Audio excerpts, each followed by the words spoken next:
오늘 함께 읽은 마태복음 13장에 보시면 총 8개의 천국 비유가 나옵니다. 그 중에서 우리가 함께 읽은 말씀에는 4가지 비유가 나오게 되는 것을 볼 수가 있습니다.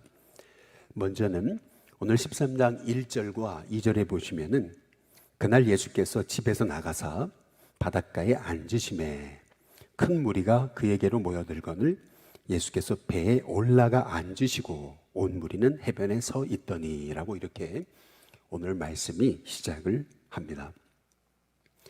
예수님은 배에서든 바닷가에서든 산에서든 들이건 어디건 할 것 없이 어느 곳이나 예수님이 계신 곳은 하나님의 말씀을 전하는 곳이셨음을 알 수가 있습니다. 특정하게 성전에서만 예수님은 가르치신 것이 아니고요. 예수님은 집에서도 또 길가에서도 또 산에서도 들에서도 배에서도 또 바닷가에서도 예수님은 말씀을 전하셨다라는 것을 알 수가 있습니다. 마찬가지로 우리도 우리의 삶의 자리가 하나님의 말씀을 전하는 곳이 되어야 됨을 우리가 예수님의 모습을 통해서 알 수가 있는 거죠. 오늘 우리 늘푸른학교 1일 소풍이 있는데 이 소풍을 가면서 버스 안이나 또 휴게소나 아니면은 또 우리가 목적지로 삼은 곳에서나 어디서나 하나님은 우리가 하나님의 말씀을 전하기를 원하신다라고 하는 사실을 우리가 오늘 말씀을 통해서 깨달아 알 수가 있습니다. 저와 여러분의 삶의 자리가 어디 있든 그곳이 하나님 말씀을 전할 수 있는 복된 삶의 자리가 될 수 있기를 주님의 이름으로 축복합니다. 오늘 여기 3절에 보면 예수께서 비유로 여러 가지를 그들에게 말씀하셨다라고 말씀하고 있습니다. 이 비유는 예수님이 천국은 이와 같다라고 말씀하신 천국 비유입니다. 왜 천국을 비유로 말씀하셨을까? 먼저는 이 천국이라고 하는 곳은 천국은 이것이다 라고 할 수 있는 곳이 아니기 때문에 그렇습니다. 이 말의 의미는 천국은 우리의 말로 인간의 언어로 다 설명할 수 있는 곳이 아니기 때문에 인간은 이 말로 천국을 다 풀어 설명할 수 없기 때문에 우리 예수님이 천국을 이렇게 비유를 통해서 우리에게 말씀하신 것이다 라고 하는 것을 볼 수가 있습니다. 하영조 목사님의 말을 들어보니까 이 땅에서 가장 아름다운 이름, 가장 아름다운 단어 하나를 뽑으라면 그것은 이 천국이다 라고 그렇게 이제 말하는 것을 볼 수가 있습니다. 천국이라는 말만 들어도 우리는 너무 기쁘고 설레고 행복하고 기대가 되고 기다려지는 그러한 단어라고 하는 거죠. 이 천국을 예수님은 비유로 설명해 주십니다. 비유라는 것은 어떤 관찰력이 아니면은 이 비유는 어떤 상상력이 아니면은 이 비유는 온전한 비유가 될 수 없다라고 하는 점에서 우리 예수님은 농부의 삶, 또 어부의 삶, 장사꾼의 삶 이런 여러 종류의 이 삶 중에서 우리의 일상생활을 가지고서 천국을 비유하시는 것을 볼 수가 있습니다. 먼저는 이 천국을 비유로 말씀하셨다라고 하는 점에서 우리가 주목해 봐야 되는 것은 과거에 이제 이런 얘기들이 있었잖아요. 내가 본 천국, 펩시코 어떤 그런 분들이 그런 얘기를 이제 했잖아요. 사실은 이 천국이라고 하는 곳 내가 가서 보니 이렇다라고 얘기하는 거 이거는 굉장히 위험한 거다라고 하는 것을 우리가 알 수가 있습니다.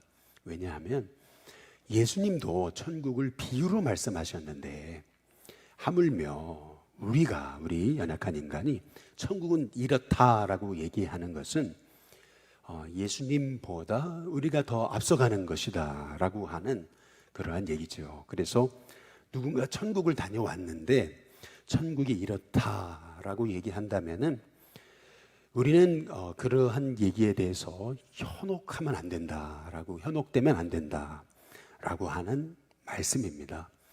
요한계시록에도 천국이 이렇다라고 얘기하지 않습니다. 천국을 여러 비유로 이렇게 설명해 주시는 것을 볼 수가 있습니다. 성경도 비유를 통해서 천국을 말씀하시는데, 내가 가보니 천국이 이렇다라고 얘기하는 것은 이건 굉장히 위험하다라고 하는 그러한 얘기죠. 사도 바울도 천국 얘기를 해요. 그러나 사도 바울이 하는 천국 얘기는 천국 얘기를 하려고 했던 게 아니고 자기의 사도성을 의심하기 때문에 그 사람들에게 어찌할 수 없이, 그래서 바울도 얘기하잖아요. 내가 부득불 어리석으나마 내가 이 얘기를 해야 되겠다 하면서, 내가 삼층천에 다녀온 사람을 알고 있는데 라고 하면서 제3자의 입장으로, 자기 얘기인데 그럼에도 불구하고 제3자의 입장에서 이 천국을 소개하고 있는 것을 볼 수가 있어요. 그것도 마지못해서 자기의 사도성을 의심하니까.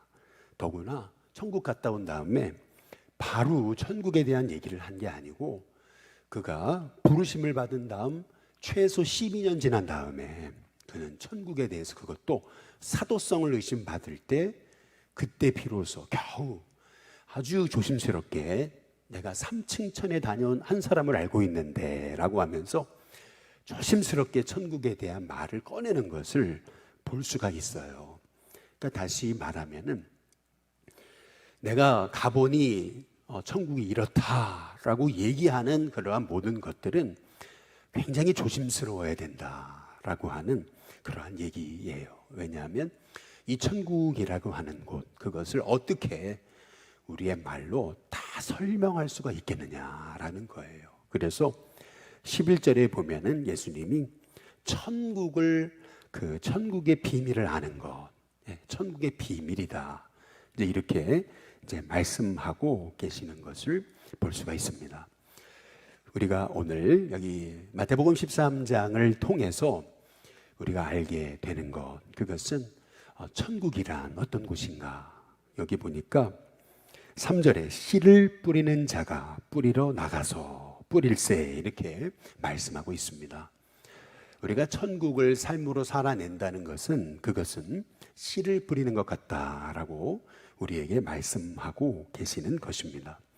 이 말씀의 의미는, 우리가 천국을 산다라고 하는 말의 의미는, 우리는 이 땅에서 복음의 씨를 뿌리며 사는 사람이 되어야 된다라고 하는 것을 의미하는 것이라고 우리가 이 말씀을 받아야 된다는 거죠. 우리가 좋던 싫던 우리는 이 땅에서 씨를 뿌립니다. 그것이 복음의 씨, 생명을 살리는 씨, 생명을 일으키는 씨를 심는 인생이 되어야 됨을 우리에게 말씀하고 계시는 것이죠. 여기서 우리가 주목해 봐야 되는 것은 천국은 완성품이 아니다라고 하는 사실입니다. 오히려 아주 작은 말씀의 씨로 이 천국이 시작된다는 것을 우리가 볼 수가 있는 거죠. 우리는 늘 완성품을 기대를 해요. 어느 곳에 가서나 다 갖추어진 곳에 가서, 그냥 다 준비된 곳에서 우리는 어떤 일을 하기를 원하는 거죠. 그러나 예수님이 보여주신 천국은 완성품이 아니고 작은 씨앗과도 같다라고 우리에게 말씀하고 계시는 거예요.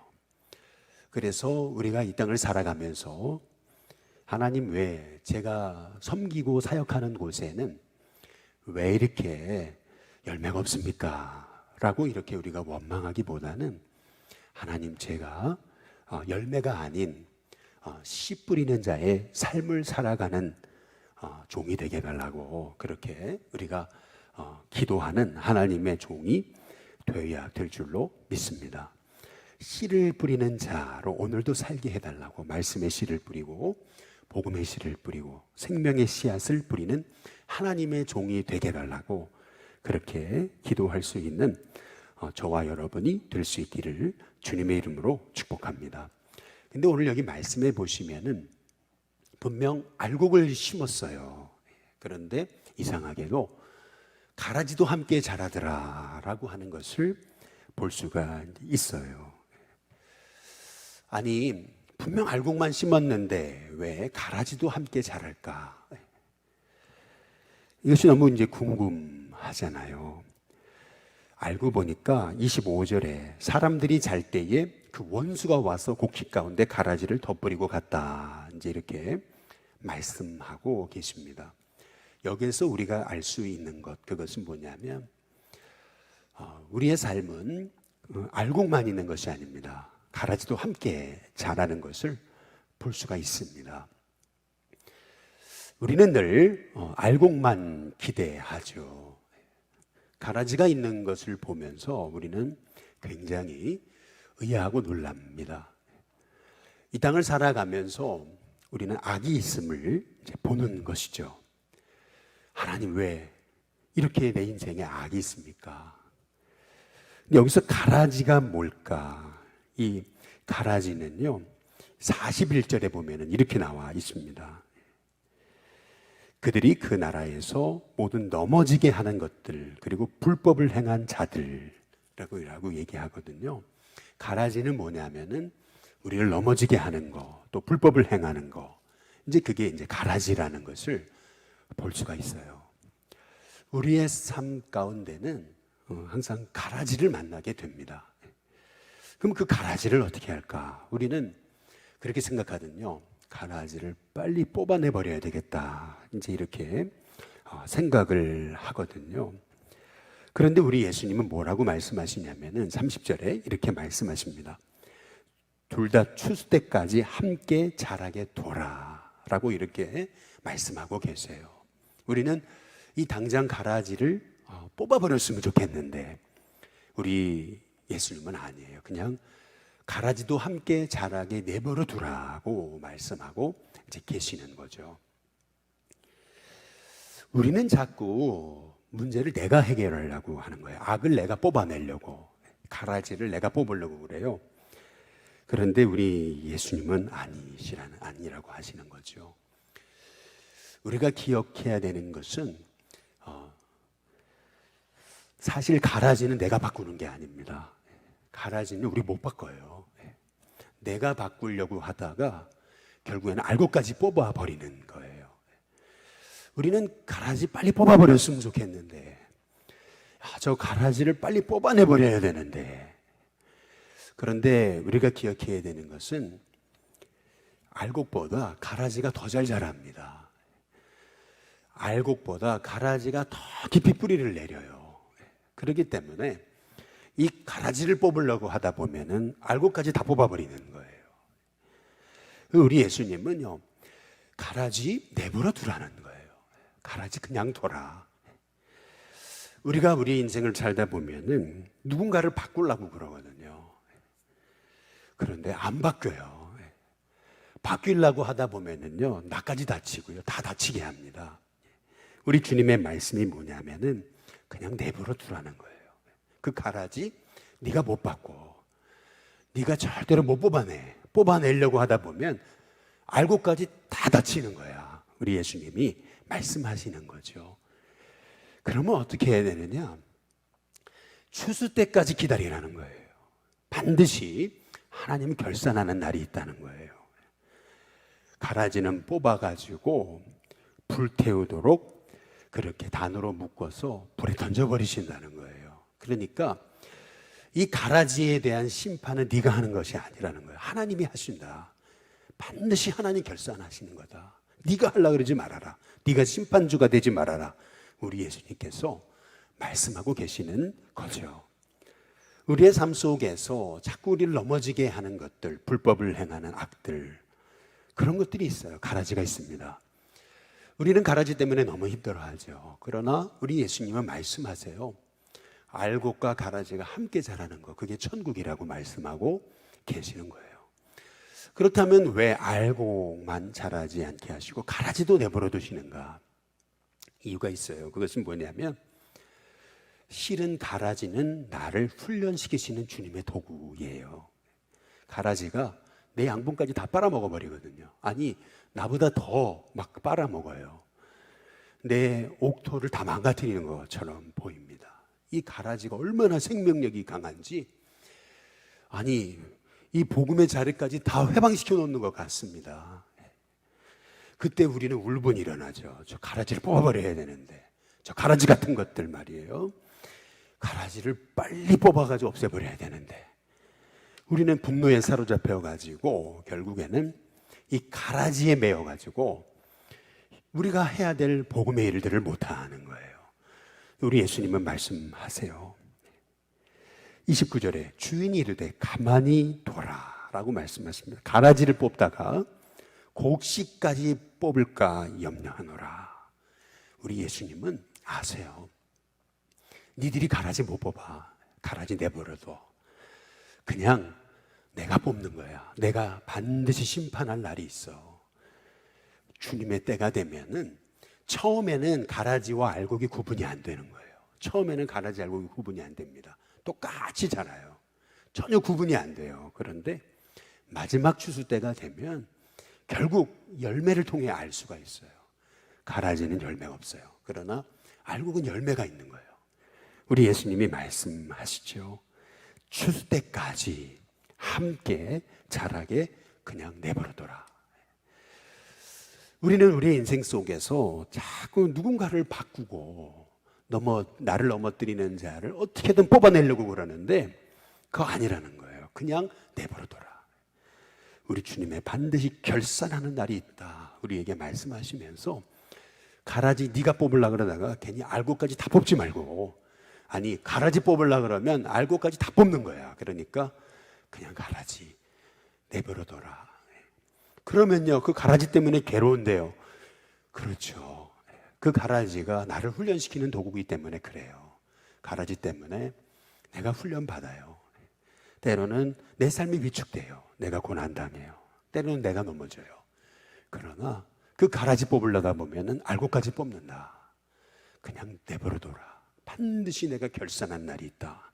우리 예수님께서 주시는 이 알곡과 가라지의 비유를 통해서 자꾸 내가 그 가라지 뽑으려고 하려고 하지 말라고 하시는 그 주님의 말씀을 기억하면서 오늘 이 새벽에 하나님의 나라, 이 천국의 역사도 알곡과 가라지가 함께 자라는 거다 라고 하는 사실을 우리가 깨달으면서, 하나님 왜 내 인생에 이 가라지가 이렇게 많습니까? 우리가 원망하기보다는 주님의 추수의 날이 반드시 있음을 우리가 기억할 때 우리가 가라지 때문에 낙심하지 않고 알곡으로서 내가 해야 될 일, 바로 하나님 말씀을 받아 내가 은혜 받고 그 말씀을 굳게 지켜서 착한 마음으로 그 말씀에 순종하고 그 말씀을 삶으로 살아내고자 힘쓸 때 결국 우리는 알곡이 돼서 우리 인생이 30배, 60배, 100배의 결실을 하는 하나님의 종이 된다는 사실을 기억하면서, 하나님, 제가 가라지가 되지 않게 해주세요. 제가 알곡이 되게 해주세요. 또 가라지 때문에 시험 들지 않게 해주세요. 또 가라지 제가 뽑으려고 하지 않게 해주세요. 하나님, 이 가라지 때문에 어려움이 있지만 그것이 바로 나를 훈련시키시는 것임을 기억할 때 내가 할 수 없는 일까지 하려고 하는 어리석음, 내가 뽑아내려고 하다 보면 알곡까지 뽑는다고 하시는 우리 예수님의 말씀을 기억할 때, 하나님, 가라지가 있음을 통해 낙심하는 것이 아니라 가라지가 있음이 바로 이 땅의 삶인 것을 우리가 기억하면서, 하나님, 제가 가라지 때문에 제가 알곡이 되지 못하는, 제가 열매 맺지 못하는 그런 인생이 되지 않게 해달라고 기도할 수 있는 저와 여러분이 될 수 있게 되기를 주님의 이름으로 축복합니다. 근데 오늘 여기 31절과 33절에 보시면은 예수님이 두 개의 아주 작은 것을 비유하시면서 천국이란 이렇게 아주 작은 겨자씨 하나와 같다. 그리고 천국이란 가루소말 속에 갖다 놓은 누룩과도 같다라고 이렇게 말씀하고 계세요. 사실은 누룩이라고 하는 것은 성경에 부정적으로 쓰여지는 비유, 그러한 것인데요. 오늘 예수님께서는 이 누룩을 아주 좋은 것으로 지금 비유하고 계시는 거예요. 이 겨자씨와 누룩, 이 둘 다 아주 작은 것, 눈에 보이지 않는 거, 너무 작은 거, 너무 초라한 거, 볼품없는 거. 그것을 비유하시기 위해 이 가라지, 이 겨자와 그리고 이 누룩을 비유로 하고 이제 계시는 것입니다. 여기서 한 가지 우리가 기억해야 되는 것은 뭐냐면 32절에 보면 이 겨자씨 하나가 모든 씨보다 작은 것인데 자란 후에는 풀보다 커서 나무가 된다. 이렇게 말씀하고 계십니다. 겨자씨가 나무 맞습니까? 겨자씨가 아무리 많이 자라도 3m, 4m 정도 이제 자란다고 그러죠. 이스라엘에서. 겨자씨가 자라면 어떻게 되는가 한번 여러분이 인터넷 통해서 한번 뒤져 보시면은 이 풀이거든요. 사실은 뭐 굉장한 나무, 백향목 같은 거 아니에요. 백향목처럼 아주 곱게 높이 자라는 거 아닙니다. 그냥 사람, 말 탄 사람 정도의 키 높이 정도밖에 안 되는 걸로 자라는 게 겨자씨인데 여기 보니까 나무가 된다라고 이렇게 말씀하고 계시는 거거든요. 우리가 한 가지 기억해야 될 것은 이스라엘에서 우리가 고추를 심잖아요. 근데 고추도 나무입니다. 이스라엘의 관점에서는. 그러니까 겨자씨도 이게 겨자나무도 나무인 거죠. 우리가 보는 이 나무의 관점은 이스라엘의 관점과 조금 다릅니다. 중요한 것은 여기서 얘기하는 것, 그것은 지극히 작은 겨자씨 하나예요. 지극히 작은 이 누룩 하나예요. 그런데 그 너무나 작은 그것을 통해서 하나님은 이 겨자씨가 자라면은 거기가 숲이 우거져가지고 그래서 새들이 막 날아오거든요. 우리 주님이 원하시는 것, 그것이 뭐겠습니까? 우리의 작은 인생이 너무나 보잘것없이 부족해 보여도 우리가 잘하더라도 백향모처럼 엄청나게 그렇게 쭉쭉쭉 뻗어 올라가지고 대단한 어떤 그러한 존재가 되지 못하는 것처럼 보여도 우리의 인생이 겨자씨 하나 같은 우리의 인생, 작은 인생이 결국 이렇게 아름답게 자라가면은 우리 연약하고 부족해 보이는 우리 인생을 통해서 많은 새들이 놀러오고 그리고 많은 그 새들이 와서 쉼을 얻고 깃들이게 되는 그러한 복의 존재로 우리가 세워지게 된다는 사실을 우리에게 말씀하고 계시는 거죠. 이것이 예수님이 보여주신 천국 비전인 거예요. 왜 예수님이 천국을 비유로 말씀하셨을까? 비유라고 하는 것은 결국 상상력으로 이 비유가 설명이 되는 것이잖아요. 그렇다고 봤을 때 이 비유를 통해서 천국을 말씀하신 이유가 뭘까? 그것은 우리에게 꿈을 꾸라고 하시는 것이 아닐까라고 하는 것을 생각하게 되는 겁니다. 꿈을 꿔봐라. 농부가 땅에 씨를 심었어. 그런데 그 씨가 처음엔 너무 보잘것없지 않니? 그러나 그 씨가 자라는 거지. 자라고 예쁘게 자라고 그러면 숲이 되고 거기에 수많은 새들이 몰려와가지고 제잘제잘대고 노래 부르고 그 쉼의 공간이 된다는 거. 네가 그런 인생이 되는 거야. 너는 그런 인생으로 살아야 돼. 그래서 너는 알곡이 돼야 된단다. 가라지가 되면 안 돼. 너는 알곡이 돼야 돼. 너의 인생이 알곡과 같은 인생이 되려면은 너의 마음이 길과 같은 마음이 되면 안 돼. 말씀이 떨어졌다가 바로 마귀가 채가면 안 돼. 너의 인생이 돌짝과 같이 뿌리가 없으면 안 돼. 습기가 없어서 말라버리면 안 돼. 믿음이라는 것은 눈물의 삶이야. 그러나 그것을 통해 뿌리가 내려지는 거지. 우리 예수님이 말씀하시면서 너의 인생에 가시가 있으면 안 돼. 그 가시는 세상의 염려, 그리고 재물의 유혹, 그리고 향락이야. 그 모든 것들이 너의 인생의 가시가 되는 거야. 그래서 너의 인생 좋은 땅과 같은 존재가 되려면 착한 마음으로 말씀을 받고 지켜 인내로 결실해야 되는 거지 라고 우리 예수님께서 말씀하시면서 한번 꿈을 꿔봐라. 너무나 보잘것없는 그 작은 겨자씨 같은 씨앗이 떨어져서 그것이 자라나고 그것이 풀보다 큰 나무가 돼서 그래서 거기에 수많은 새들이 깃들어지는 것을 한번 생각하고 꿈을 꿔봐라. 그것이 하나님이 너에게 원하시는 삶이야 라고 우리에게 말씀하시는 것을 우리가 깨달으면서 하나님 내 인생 너무 보잘것없잖아요. 겨자씨 하나 같잖아요. 아니 커봤자 백향목도 아니고 이건 뭐예요? 라고 우리가 원망하지 말고 이 작은 겨자씨를 통해서 많은 영혼들이 살아나고 위로받고 세워지고 쉼을 얻는 그 꿈을 꿔봐라. 우리 주님께서 주시는 이 말씀 우리가 기억하면서 천국은 완성품이 아니라는 거, 작은 씨로 시작한다라는 거 우리가 기억하면서 하나님 자꾸 완성품만 기대했습니다. 하나님 자꾸 그냥 다 갖춰진 것만 생각했습니다. 그게 아니고 작은 씨를 뿌린 것 같은 것임을 우리가 기억하면서 오늘도 씨 뿌리는 자로 살게 해달라고 기도할 수 있는 저와 여러분이 다 될 수 있게 되기를 주님의 이름으로 축복합니다. 우리 시간 찬송가 515장 우리 함께